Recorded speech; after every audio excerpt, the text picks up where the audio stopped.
intense speech. This is awesome. With his favorite Toastmasters club, the Articulators. Hear, hear. That's wonderful. You have comparisons too, so we take that seriously. Classic reaction, that was awesome.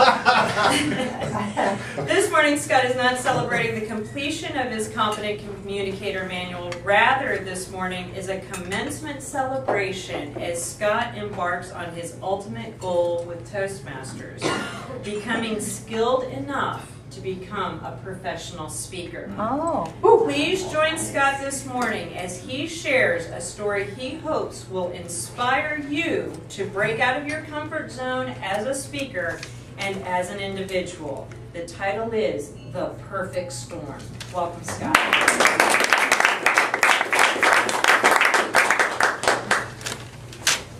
Back in May, I stood up here and I tried to answer the same question Maria did today. Who are you? And before you come to Toastmasters, how often do you ever think of that question? When was the last time you were sitting in your living room, watching TV, and the thought popped into your head? Who am I really? It never happens, right? Right. Nobody ever really thinks about that. But fortunately, when you come to Toastmasters, you have that opportunity to really delve into who you really are. And you can take that opportunity to begin to understand where you were, where you are, and where you're going. I have not always been confident in front of a group. By any stretch of the imagination, I started off in an exceptionally different place. For me, childhood was a perfect storm. 2nd grade, I went deaf. Ear infection after ear infection led to the day when I remember my mother speaking to me, and all I could see was petrified me. I could hear nothing. I could see the lips moving. I heard nothing. By the end of 2nd grade, I had some speech back thanks to a couple of surgeries, some hearing back thanks to a couple of surgeries, but it was still extremely muffled. By 3rd grade, you start to stand up in class and read. I couldn't read either. I didn't really start to read until almost 4th grade, because it wasn't something that my parents thought was really all that important. So I never read at home. So when I got called on in class to stand up and read, it was the most petrifying thing in the world.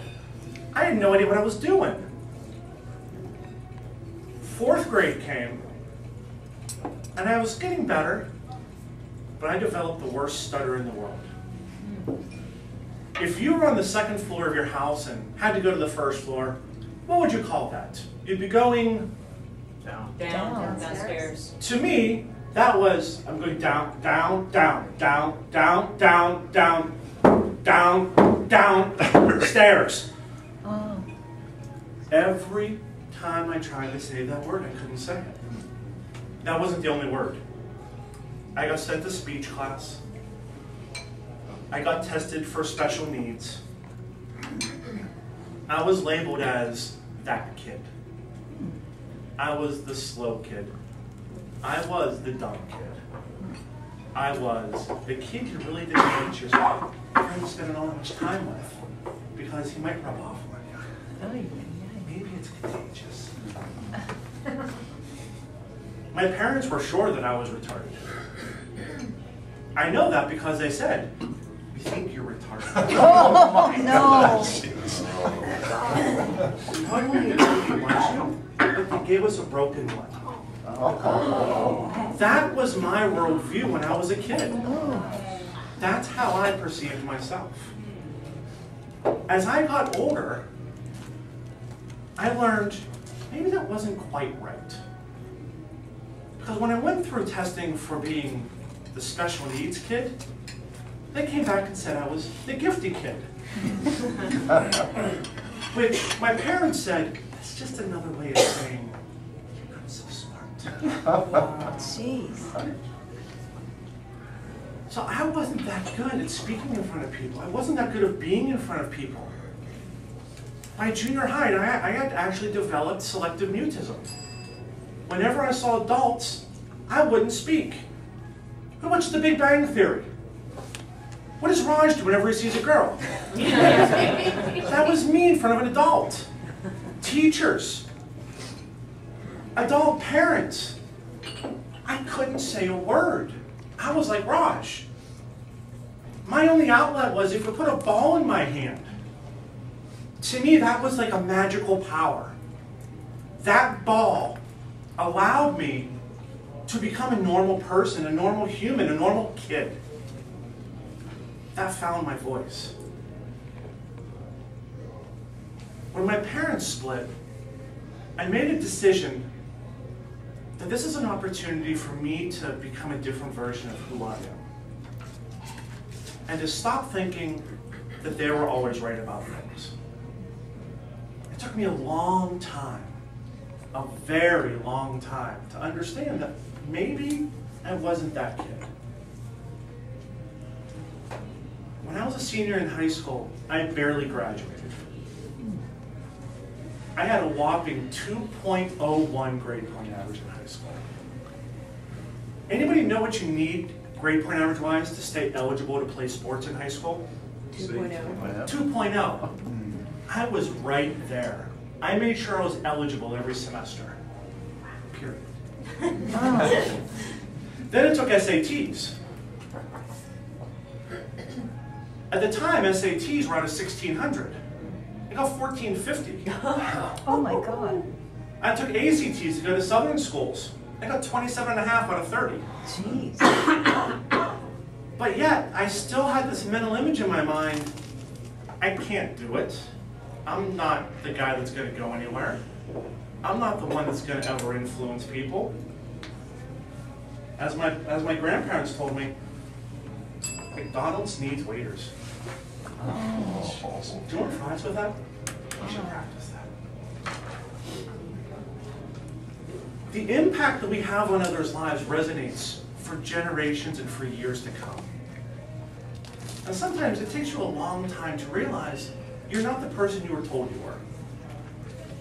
It wasn't until I got out of college that I really realized not only was I not that person, but I was still continuing to try to live up to the expectations of the people that told me I was that person.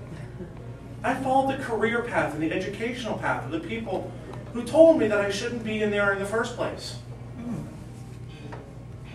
I became an accountant. I am not detail-oriented at all, but I was good at math.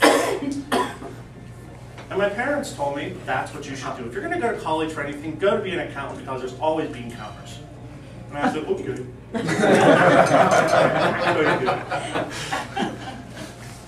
I got out of college, got my first accounting job, hated it. Hated it. Because for once, I didn't have selective mutism. I wanted to be around people. I wanted to talk to people. When you're an auditor, you don't talk to people. It's a different life. I took that journey all the way till I really started my career to figure out who I was going to become. When I came to Toastmasters and I stood up in front of you and asked, who are you? Who am I? At that same point, I really started to ask myself deeper questions about that. Who am I deeply with my personality? What do I really want to do with my career? I had the perfect opportunity at that point to do anything I wanted. I was out of IKEA. I hadn't really figured out exactly what I wanted to do. I knew that there was more behind these glasses than what I ever let out to be. I really had never been anywhere decent of a public speaker in my life. Toastmasters allowed me to find my voice. Toastmasters allowed me to figure out how do I utilize my individual strengths to become the person that I should be, that I want to be. And if I can stand up here after at one point in my life not being able to say the stupid word downstairs, not being able to speak to people, not just in a group, but individually. And to be able to realize that I am somebody different from who I was told that I was, all of you can do the exact same thing.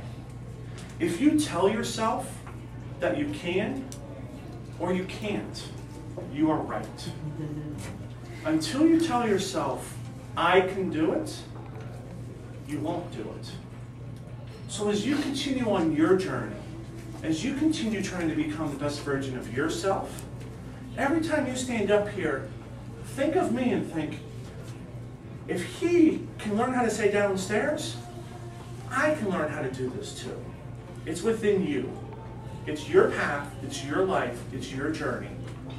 Don't follow anybody else's advice. Follow your own heart. I survived my perfect storm. Take my perfect storm and learn from that. Thank you, Toastmasters.